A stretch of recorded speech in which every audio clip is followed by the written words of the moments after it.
किनकी 300वीं जयंती पर प्रधानमंत्री नरेंद्र मोदी द्वारा 300 रुपये का स्मारक सिक्का और डाक टिकट जारी किया गया है? तो किसकी जयंती पर? देवी अहिल्याबाई होलकर की जयंती पर।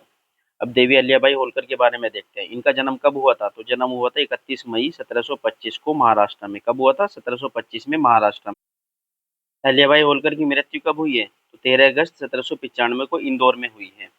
इन्होंने मराठा संघ के एक भाग के रूप में मालवा क्षेत्र पर शासन किया था। तो कहाँ पर शासन किया इन्होंने? मालवा क्षेत्र पर। कब से कब तक?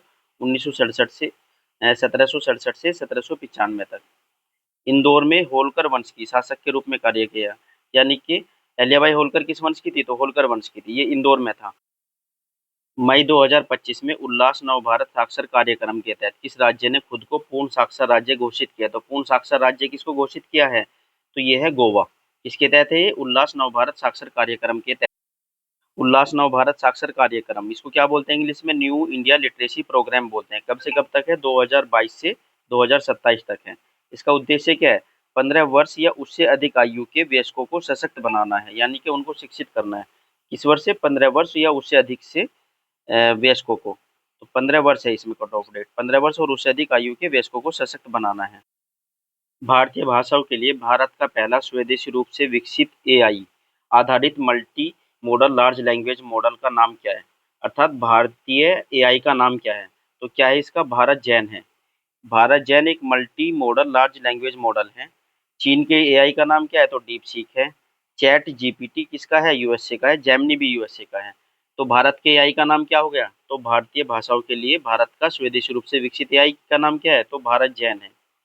चीन के एआई का नाम क्या है? डीप सीक है। यूएसए के एआई अर्थात अमेरिका के एआई का नाम क्या है? चैट जीपीटी है। केंद्र सरकार ने जम्मू कश्मीर के किस वन्यजीव अभ्यारण्य को इको सेंसिटिव जोन के रूप में घोषित किया है? तो किसको किया? त्राल वन्यजीव अभ्यारण्य को किया है। तो त्राल वन्यजीव अभ्यारण्य कहाँ है? ये है जम्मू कश्मीर में। अब जम्मू कश्मीर का एक्स्ट्रा जानकारी देख लेते हैं। मुख्यमंत्री कौन है यहाँ की? उमर अब्दुल्ला है। उपराज्यपाल कौन है? मनोज सिन्हा है। अब है ये है जम्मू कश्मीर। जम्मू कश्मीर में क्या है? पीर पंजाल दर्रा है। जम्मू कश्मीर में क्या है? बनिहाल दर्रा है।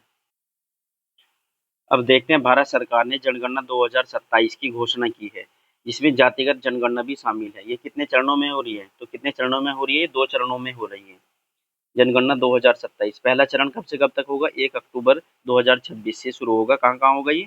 जम्मू कश्मीर में, लद्दाख में, हिमाचल प्रदेश में, उत्तराखंड के बर्फीले क्षेत्रों को कवर करेगा। बाकी जगह दूसरे चरण में होगी। दूसरा चरण कब प्रारंभ होगा?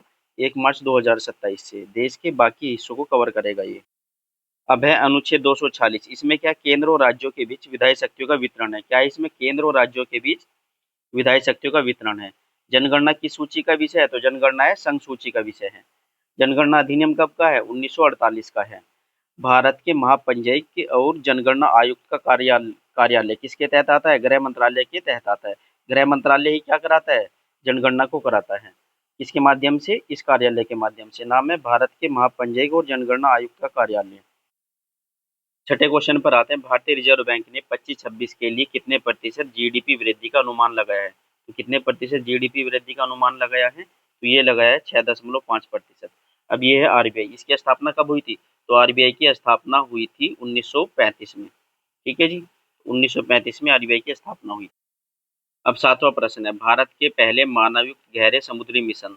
तो पहले मानवयुक्त गहरे समुद्री मिशन से संबंधित निम्नलिखित कथनों पर विचार करना है। पहला क्या है? भारत 2026 तक अपना पहला मानव गहरा समुद्र अन्वेषण मिशन समुद्रयान लॉन्च करेगा। तो समुद्रयान क्या है? तो ये है अन्वेषण मिशन है। कहाँ पर? समुद्र में। दूसरा ऑप्शन है, मिशन का उद्देश्य स्वदेशी रूप से विकसित पनडुब्बी मत्स्य 6000 अर्थात मत्स्य 6000 क्या? ये पनडुब्बी है, स्वदेशी रूप से विकसित है, का प्रयोग करके 8000 मीटर की गहराई पर समुद्री संसाधनों का पता लगाया जाएगा। ये 8000 नहीं है, ये क्या है? 6000 है। यहाँ पर क्या है? ये 6000 है। तो ये गलत है, ये वाला सही है। तीसरा देखते हैं, समुद्रयान पृथ्वी विज्ञान मंत्रालय के नेतृत्व में डीप ओशन मिशन का एक प्रमुख घटक है। तो ये भी सही है। तो उत्तर क्या हो जाएगा? 1/3 इसमें रहेगा, वो उत्तर रहेगा। तो 1/3 इसमें नहीं है, इसमें भी नहीं है, तो 1/3 है सी में। तो सी उत्तर है हमारा। प्रश्न नंबर 8 है, इंडिया जस्टिस रिपोर्ट 2025 से संबंधित निम्नलिखित कथनों पर विचार करना है हमें। हमें बताना कौन सा असत्य है, यानी कौन सा गलत है।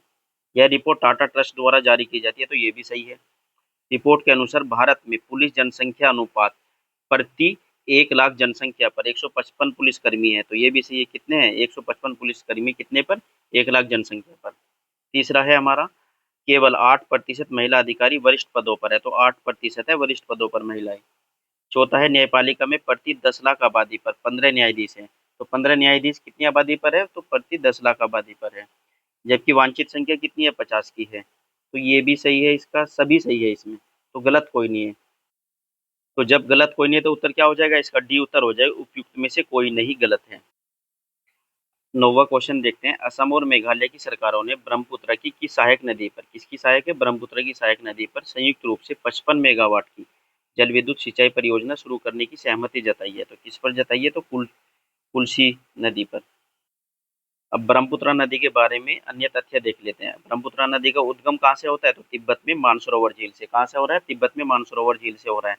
प्रवाह क्षेत्र कहाँ का है इसका, तिब्बत से शुरू होगी, भारत में आएगी, अरुणाचल प्रदेश में और असम में, और फिर बांग्लादेश में जाएगी और फिर बंगाल की खाड़ी में गिर जाएगी।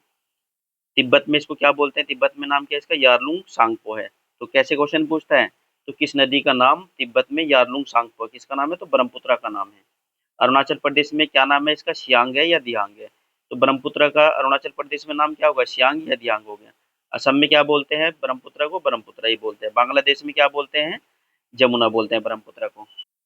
अब 10वें प्रश्न पर आते हैं। प्रधानमंत्री नरेंद्र मोदी ने जम्मू कश्मीर के रियासी जिले में स्थित दुनिया के सबसे ऊंचे रेलवे आर्च ब्रिज का उद्घाटन किया है। तो ये किस नदी पर है, तो कहाँ है, जम्मू कश्मीर में है। सबसे दुनिया का सबसे ऊंचा रेलवे आर्च ब्रिज कहाँ पर है, ये हमारा चिनाब नदी पर है। अब चिनाब नदी के बारे में देखते हैं। तो चिनाब नदी का नाम क्या है, चंद्रभागा भी है। चिनाब नदी का दूसरा नाम क्या है, चंद्रभागा। चिनाब नदी दो नदियों से मिलकर बनी है, पहली है चंद्रा और दूसरी है भागा, इसलिए चंद्रभागा भी बोलते हैं। इसका उद्गम कहाँ से हो रहा है, तो उद्गम हो रहा है हिमाचल प्रदेश के लाहौल स्पीति जिले से। तो उद्गम कहाँ से हो रहा है, भारत से ही हो रहा है, हिमाचल प्रदेश से। भारत और पाकिस्तान में बह रही है, तो भारत से निकलकर पाकिस्तान में बह रही है और अरब सागर में गिरती है।